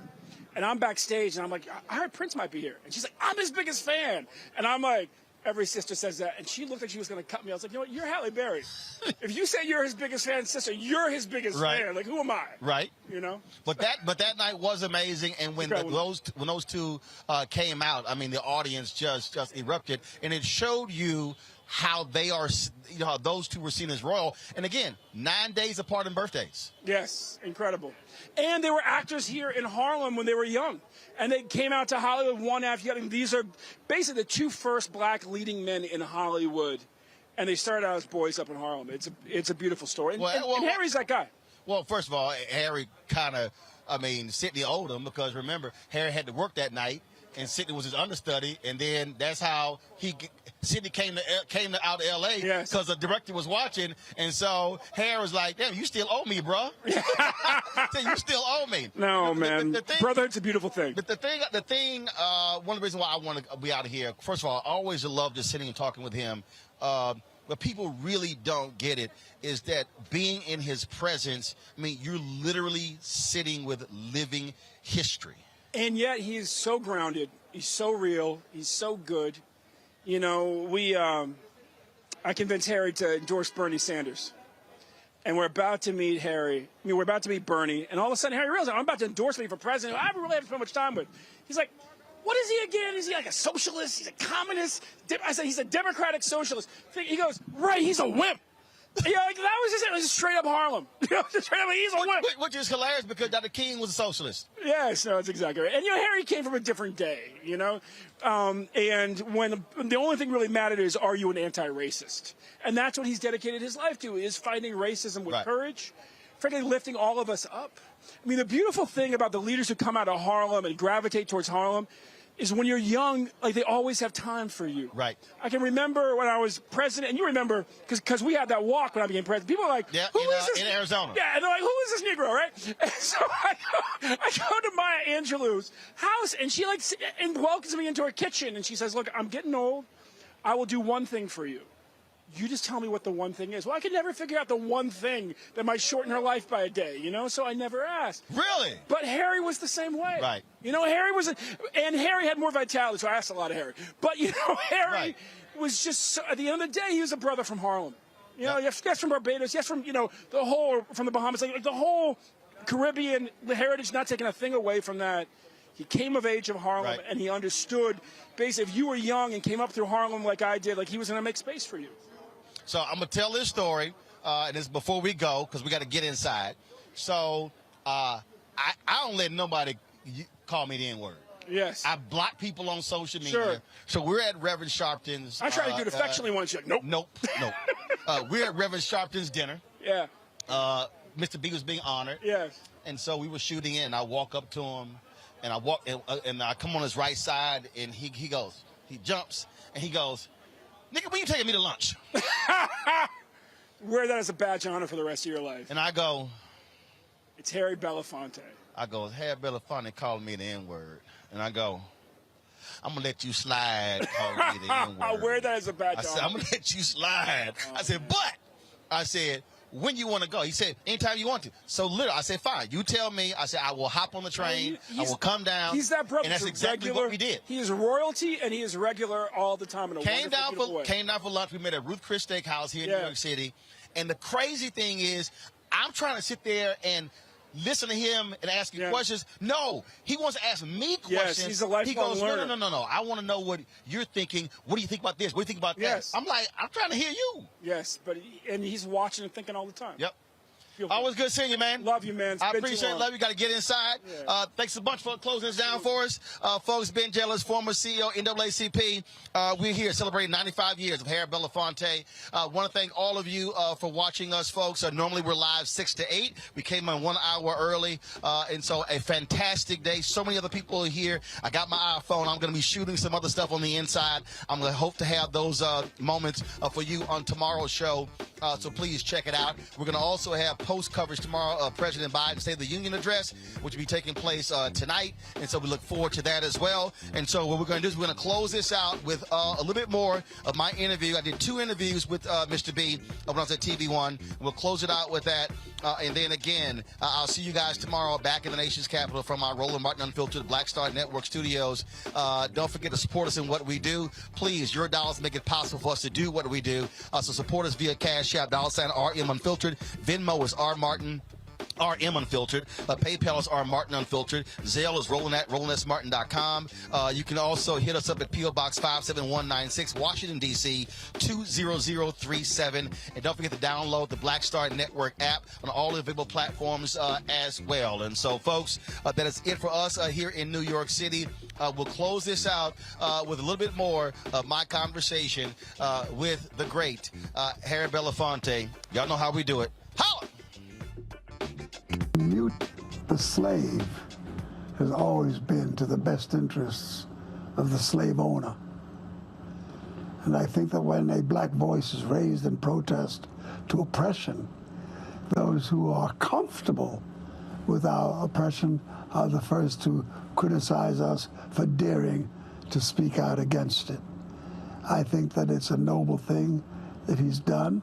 I think that speaking out and making people aware of the fact that you are paying homage to an anthem that also has a constituency that by the millions suffer is a righteous thing to do.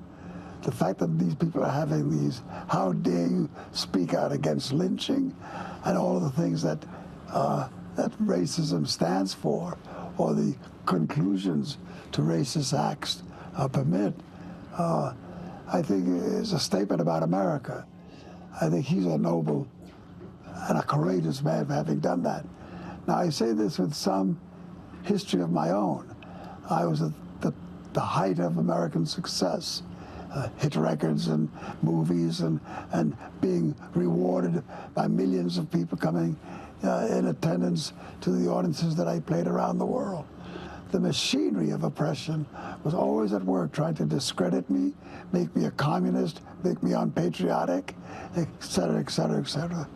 And it takes a lot of courage to stand up in the face of that onslaught, that reactive moment, and not bend to the wind. What I would love to see is I would love to see a few hundred other black athletes take that as a symbol. It doesn't affect the game. It doesn't affect the way it's going to be played. It just tells you a lot about what the people on the field are thinking in their every waking moment. A. Philip Randolph once said, if you are comfortable with my oppression, then you are my oppressor.